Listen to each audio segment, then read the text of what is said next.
Hello everyone and welcome back to the Great Book of Grudges. My name is Nathan and today we've got a really exciting mod, as this mod kind of fixes all the issues, or at least the grand majority of issues with siege battles. The mod itself is known as Garrison and Siege Battle Overhaul, and the main focus of this mod is to bring sieges into a more epic scale of a fight and change about a few other things which, let's be honest, just do not work. There's a bunch of changes in this mod for both attackers and defenders, so let's just get started because there's a lot to talk about.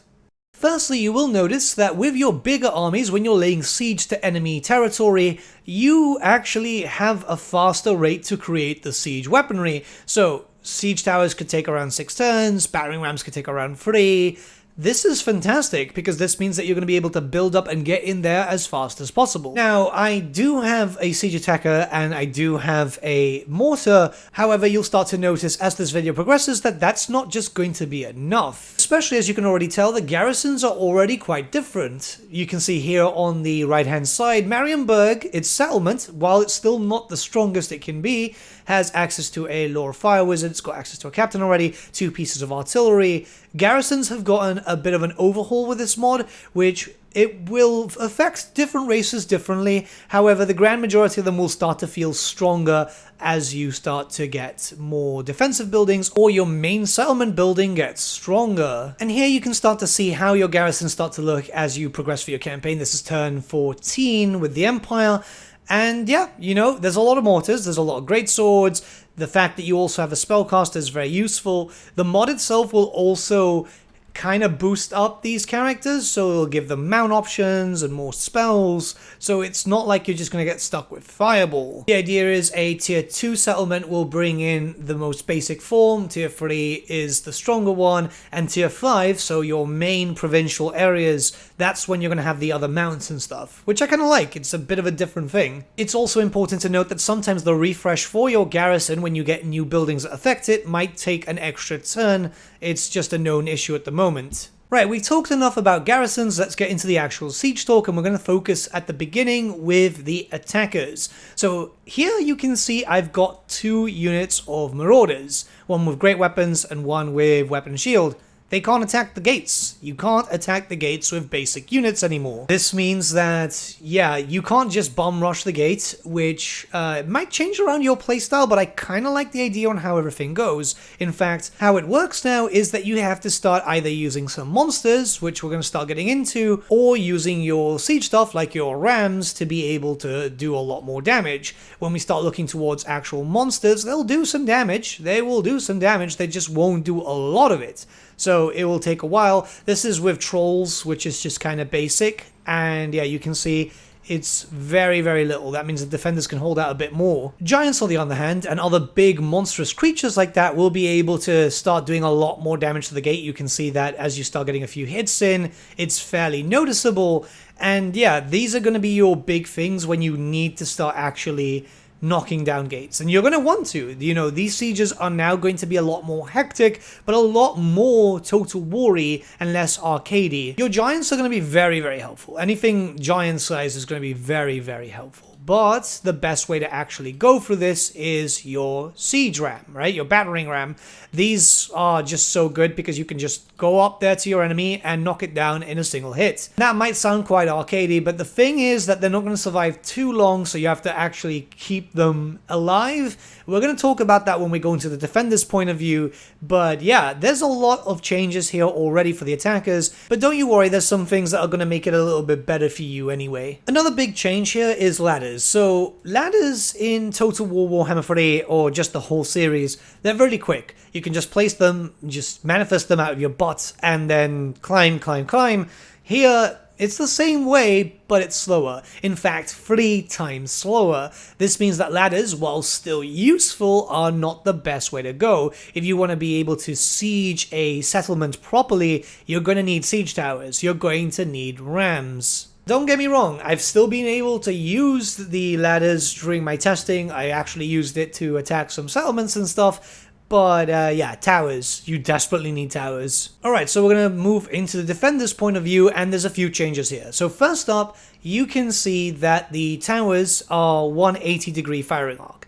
They've had their area kind of expanded, and this works for even the buildable towers too, but they've been nerfed a little bit too, don't worry. But what you'll also notice is that their range is a little smaller, meaning that attackers can actually fire with artillery from behind and not actually have everything destroyed, not going straight in. This allows you to be strategic when attacking, because yes, you want to be able to do some damage here from afar, but it also means as you as a defender, you might want to consider sallying out if possible, as you will get peppered from afar. The enemy AI will still move its forces forward, but the artillery will be safer, which kind of fits, you know? Usually in most cases you want to keep your artillery as far away as possible to be able to damage walls and all that type of stuff. The higher level towers are much better now. As you can see, not only do they do a lot more damage, and they do a lot of bonus damage to large units, but they also have suppressive fire, meaning that they will reduce the enemy speed by 30%, which is quite brutal, but then again, your higher towers should be able to do a lot more,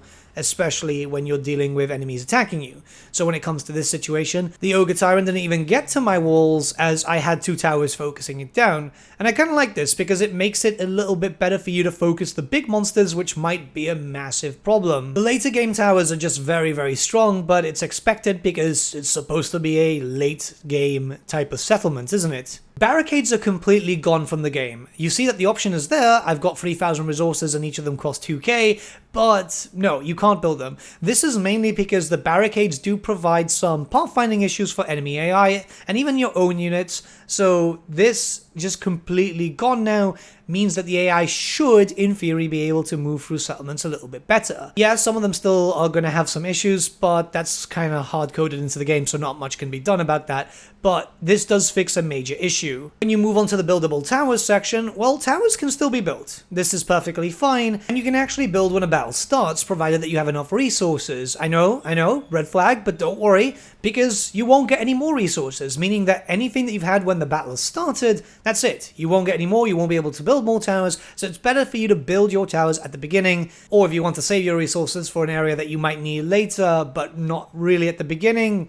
It just depends on you. However, again, no buildable towers, because you won't be getting extra resources, is actually really nice. I think this solves a major issue. When it comes to siege equipment when you're attacking, well, you might take a while to actually knock down those walls. They're actually a lot stronger now. And yeah, it's going to take some time. It's definitely going to take some time. You can see here I've got some batteries, I've got some mortars, and I've got some great cannons. And they were able to knock them down after like 9 minutes in triple speed. But I mean, that's perfectly fine considering that the enemy won't be able to hit you. So either they come out or you just pepper them from afar. And obviously, if you actually boost up your artillery with, you know, skill points and stuff, it will go a lot faster. But you know what I mean here, right? Perhaps the biggest change here is that settlement attrition won't be instant. You'll actually have to wait an extra turn, where before it was either instant or 1 turn. Here it will kind of come into effect 2 cycles in. So if you lay siege in turn 1, it won't actually start doing something until turn 3, which is kind of nice because that gives you time to prepare. It gives you time to think, yeah, do I want to do this battle or not? Do I want to just wait them out? Either way, it's just a nice fix in general, because supplies should be a thing. It's a weird thing that in base game it's just instant, right? Alright, so now we're going to talk about how everything goes for both sides, right? So first for the defenders. When it comes to the defenders, yeah, you've got a better chance at surviving battles as long as you know what you're actually doing and preparing yourself and just attacking the targets which are going to cause the most problems. Like here, for example, I've got a higher tier settlement here, so the walls are stronger, which means I've got stronger towers. So in the higher tier settlement stuff, I'm able to knock out the enemy quite quickly. You can see this here because their towers are just getting out of the way, right? Their siege towers are getting destroyed. Earlier, you won't be doing that much damage to them, so yeah, this is when the enemy can easily do a lot more damage to you, which obviously makes sense given how campaigns go. But I feel like it's easier now to defend, which is probably quite nice because there are some cases where the enemy will just attack with big hordes and stuff, so now them just attacking the gates is not going to cut it anymore. There's more emphasis on the walls too, or you can skip the walls, you can come back and just defend areas. It just depends on how you want to do it, but I feel like defending is a little bit better now. It's a bit more enjoyable. There's more to an actual I want to do this rather than, oh, let's get over with it. The mod description even says that it's trying to make the sieges feel like actual sieges, so the higher tier, the harder it is to get in there. And it makes sense, you know? This is something that we're kind of used to in older Total War games, which unfortunately was just lost here. I just don't understand why. What you will see is that my lord is getting hit from very far away. I can't hit that Cygor, and I think that's actually kind of good because that's their artillery piece and I shouldn't really be able to hit them. Yeah, like, it feels better. From a defender's point of view, I've tested this mod for a few hours, both as an attacker and as a defender. Couldn't sleep last night, so yeah. And it felt a lot better. It felt like how sieges are supposed to be. When it's the point of the attacker, you actually have to think more. You can't just have everything in one location because everything will get aimed at. You want to be able to spread out a little bit, attack from various sides if possible, and put your siege equipment in locations where you actually will not have them getting destroyed before they get to the wall. This is a really important thing, right? Because those towers will do a lot of damage, depending on the level, to your siege towers, to your battering ram. So yeah, think ahead, spread out, notice where the enemy does have some weakness, some blind spots where there might not be any towers, or how you could spread out your armies to the point that the enemy won't be able to defend all sides and they'll have to focus on one. You know, actually use tactics, which is something that you expect from a Total War game, considering it is a game that should require tactics, or at least it did. On screen right now, you can see a detailed list of all the changes, and there's a lot. There's honestly so much here, which, yeah, kind of focuses the defender a little bit more, but the defenders did have a little bit of issues there. The attackers at least get the benefit of distance, which was desperately needed, because there's just some cases where you wouldn't be able to pepper or bombard your enemy with your artillery, because I don't know, for some reason the towers just can hit to the end of the map for some reason. Like I said, I played for a few hours. This is definitely a mod that changes things up and makes the game a little bit better. It just is more enjoyable. It's something that you should definitely try out if you're sick of the current siege system. There's been a few smaller mods that have kind of fixed this up. I think this is just kind of compiling that and just changing things around. I like the idea of this because it's a big overhaul mod. The mod itself can be found in the description below, and I'd recommend you give it a try. It's going to make sieges more bearable, at least from my own experience, and it's definitely something that we need to see more because it's a major feature in the game, right? Sieges are a really important thing. They can't just make everything a land battle. I mean, they could, but I would absolutely be livid if that was the case. Anyways, let me know what you guys think about this mod in the comments below. Let's start a bit of a discussion. And until then, I shall see you all again very soon. Have a good day.